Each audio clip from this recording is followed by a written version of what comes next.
Voilà, d'abord, en premier lieu, je voudrais vous présenter mon livre, Le journal d'un jeune homme d'Espagne. Et là, c'est, on va dire, le livre entier. Voilà, ça, c'est l'œuvre entière. Ils sont petits comme livres, et pourtant, c'est des années d'écriture. Le dernier tome, le dernier livre, encore plus petit peut-être, euh, c'est la fin, en fait. Donc, ça met des années, en fait. C'est sur une période de 20 ans, ces livres-là. Voilà.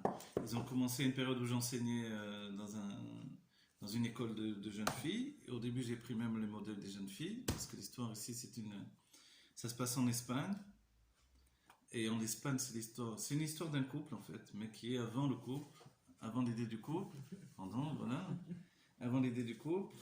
Donc, c'est 5 tomes, 1, 2, 3, 4 et 5.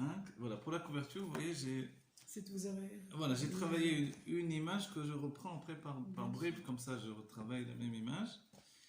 Et en fait, donc si c'est une histoire d'un couple, c'est une histoire d'un couple d'un jeune homme et d'une jeune fille dans une école de tzadikim à Madrid.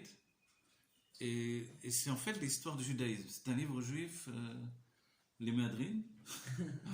C'est-à-dire qu'évidemment il ne se passe rien et en même temps il y a tous les sujets du judaïsme.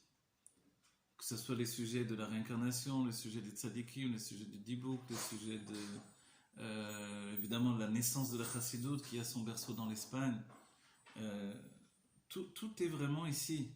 Et on découvre le lien de tous les personnages avec un endroit qui s'appelle Cordova à la base, et qui fait allusion tout simplement avec l'idée que l'on vient d'un endroit du monde, et dans cet endroit on a pris une couleur, on a pris quelque chose de particulier, on est relié à cet endroit. Et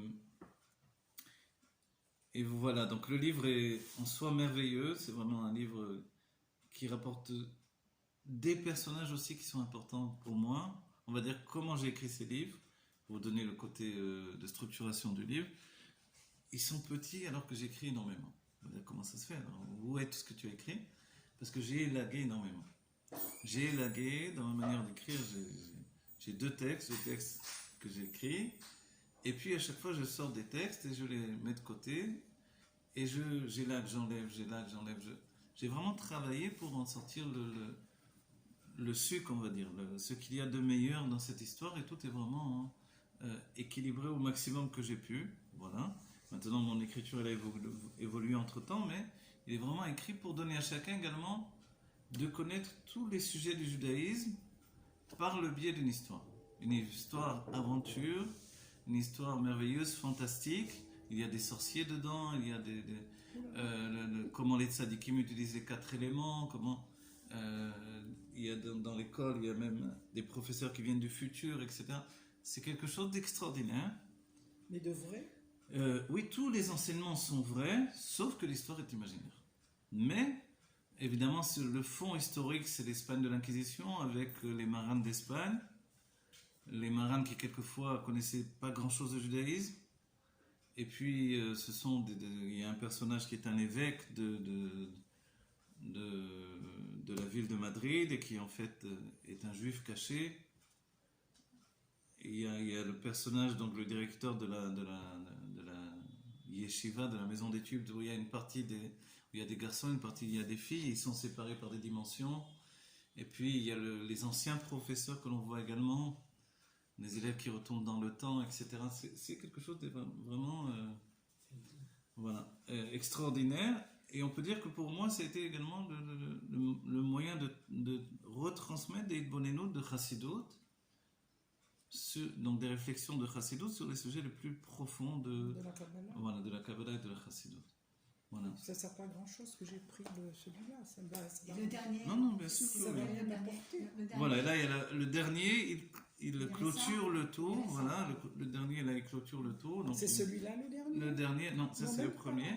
Le dernier, c'est voilà, le numéro 5 qui vient de sortir, donc je sais pas, très peu de personnes l'ont Le vu. dernier, c'est un concentré de tous les livres? Le dernier, il termine toute l'aventure qui s'est passée là-dedans. Ah, il termine l'aventure. Voilà, avec tout ce qui s'est passé, avec tout ce qui a entraîné les deux personnages. Et on comprend également des choses qui se sont passées au début, avec un jardin qui est un jardin intermédiaire entre le jardin d'Éden, on va dire, et le jardin